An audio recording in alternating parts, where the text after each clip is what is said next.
4 de maio. Nós vamos agora chegar à data final dos 2.300 tardes e manhãs, 2.300 dias, 2.300 anos, em linguagem profética. Vimos que até agora, começando do ano 457, cumprindo as 62 semanas, depois cumprindo mais uma semana que Jesus esteve aqui, e partindo lá de 457, que é o ano que o povo judeu foi libertado da capital ali e dado ordem por Artaxerxes para reconstruir a cidade, fazer casas para eles, não só os muros, não é só cuidar da cidade, restaurar a cidade, mas é para fazer tudo o que tinha que fazer, inclusive casas para eles morar ali, não é? Então foi um sinal para começar os 2.300 tardes e manhãs. Agora, os primeiros 490 anos da profecia dos 2.300 anos foram designados especialmente para a nação judaica daquela época.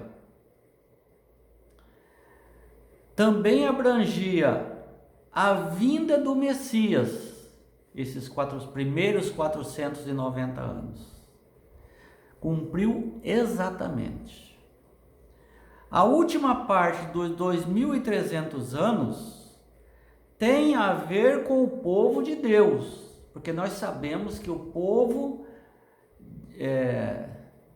judaico daquela época rejeitou Jesus, sacrificou Jesus, culpou Jesus, não aceitou como povo, né? Porque sempre tem aqueles que aceitaram, mas como povo, eles não aceitaram Jesus humilde, simples.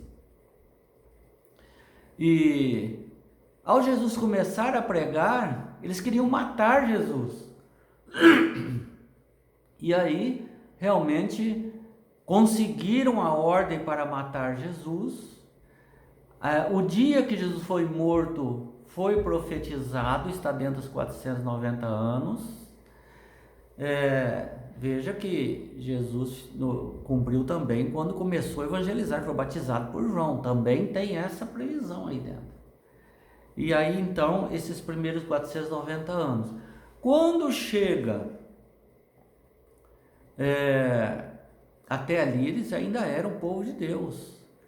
Mas quando Saulo de Tarso, ele dá a ordem para matar Estevão, aquele momento completa as 70 semanas totalmente, que os primeiros 3 anos e meio, Jesus profetiza, tal, e aí então, mais 3 anos e meio, o povo já deixa de ser o povo de Deus. Agora, judeu ou hebreu, o filho descendente de Abraão, a Bíblia diz que é aquele que aceita o Messias. Este é descendente de Abraão. Este é filho de Deus. Este é povo de Deus. Antigamente não era assim. O povo de Deus eram os judeus, eram os hebreus. Não eram outros. Outros eram chamados de gentios. Então hoje, depois de Estevão, que é a última parte das 70 semanas, então aí começa qualquer um que aceita é um filho legítimo de Deus. Então, os primeiros 490 anos se aplicam ao primeiro advento de Jesus Cristo, que termina no ano 34. Se partirmos do ano 34 e somarmos 1810 dias, que é exatamente a diferença de 2.300 menos 490, Então já cumpriu 490, 70 vezes 7, 490. Já se cumpriu? Cumpriu no ano 34. Sobrou quanto para chegar até 2.300 tardes e manhãs? 1.810 anos. Então, aqui diz, se somarmos o ano 34, que é onde cumpriu 70 semanas, mais 1.810 que falta cumprir, chegaremos em 1.844 depois de Cristo. Agora, 1.800 agora, nós estamos no 2023. 1.800 cumpriu a profecia longa de Daniel. Mas será que acaba a profecia aí? A profecia, ela acaba ali e projeta muitas coisas para o final dos tempos, assim como é a estátua de Nabucodonosor, né? E diz aqui mais: a restauração da verdade sobre o santuário e o juízo celestial do tempo do fim está relacionado com Apocalipse 14:6, que dá a verdade presente para nosso tempo. Depois de 1844, a verdade seria restaurada. Deus faz seu último apelo para toda a humanidade para que responda ao seu amor. Temei a Deus e dai-lhe glória, pois é chegada a hora do seu juízo. Levítico 16:16, qual foi a razão para a purificação do santuário? E o que isso ensina sobre o Evangelho? Então, em Levítico 16:16, diz assim, olha, fará expiação pelo santuário, por causa das transgressões e pecados dos filhos de Israel. No santuário terrestre havia o dia da expiação. Para que fazia o dia da expiação? Ou a purificação do santuário, que é a mesma coisa. Por causa do pecado do povo. O povo precisava ser perdoado. Mas Jesus não estava aqui. E eles não faziam oração direto para Deus. A oração que eles faziam para Deus era com a mão em cima de um sacrifício. Então, a oração eles faziam para Deus, mas em cima, com a mão em cima de um sacrifício que eles haviam matado. Tinha que derramar sangue. Aquele sacrifício ali, normalmente um cordeirinho, representava o Cordeiro de Deus que tira o pecado do mundo, que é Jesus Cristo, que viria, que está dentro da profecia. Por causa dos pecados e das iniquidades do povo, o santuário tinha que ser purificado, o que só aconteceria por meio de sangue de animais. Isso também acontece conosco hoje, não com sangue de animais, mas com sangue precioso de Jesus Cristo.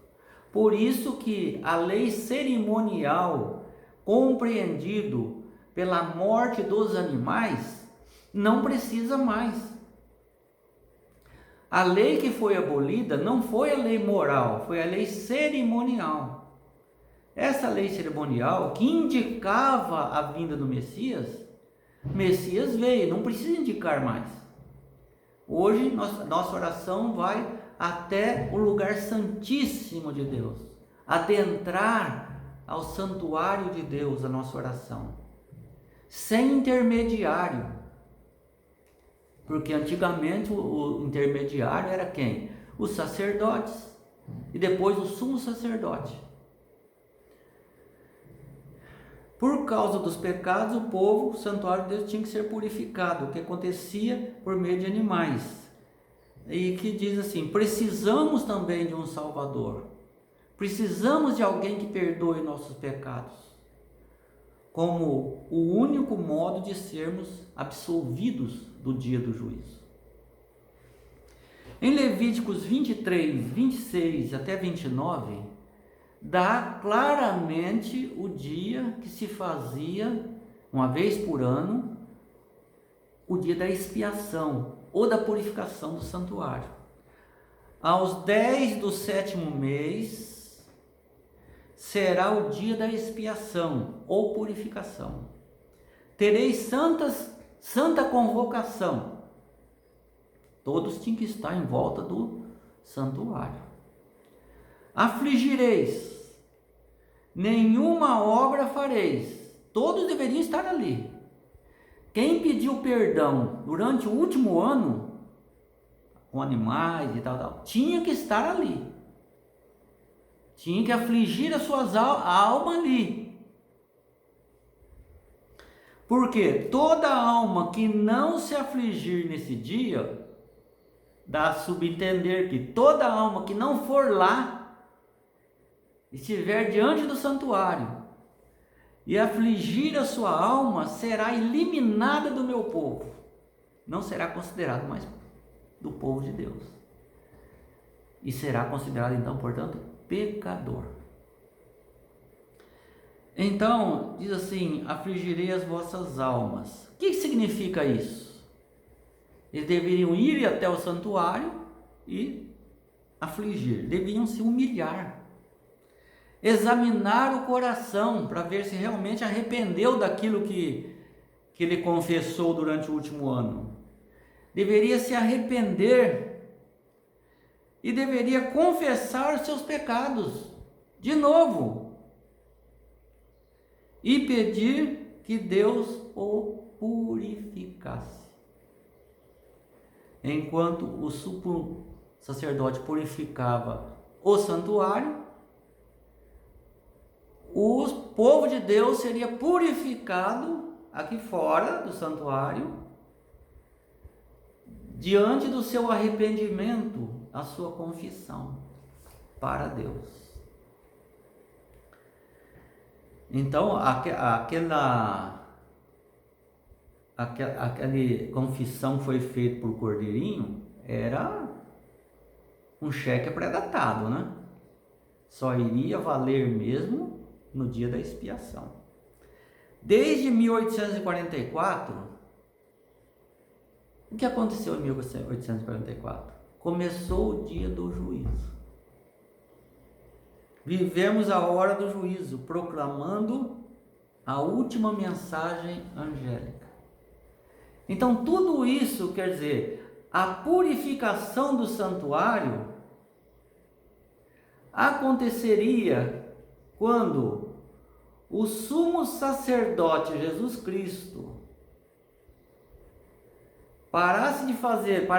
ele continua fazendo, mas ele sai do lugar normal dele, do santuário, e entra no lugar santíssimo. Isso acontecia uma vez por ano aqui no santuário terrestre. No santuário celestial, de onde Paulo fala que existe um santuário celestial, onde o sumo sacerdote é um só, ele não é substituído porque ele não morre, ele é eterno, ele é justo. Uma hora ele tinha que entrar para fazer o juízo investigativo. Ele entra então em 1844 para purificar o santuário. E nisso então começa a purificação de quem? Dos seres humanos. Todos os nomes de todas as pessoas que viveram aqui desde Adão e Eva, começando pelos mortos, vão passando diante de Deus para dizer: este está salvo, este está condenado, este está salvo, este está condenado. Começou em 1844 e vai seguir. Acabando os mortos, entram os vivos. E o vivo não se encerra o julgamento dele enquanto ele estiver vivo. Porque quando ele morre, então encerra. Ou quando fecha a porta da graça. São coisas que nós vamos estudar mais para frente. Ok? Então nós vimos que os 2.300 tardes e manhãs, ele passa um longo período, começando no ano 457 a.C. e vai até 1844, quando completa os 2.300 tardes e manhãs. e nós vamos ver muitos detalhes a respeito de 1844. Parece que é o seguinte, agora é para começar o estudo. Deus abençoe cada um de nós.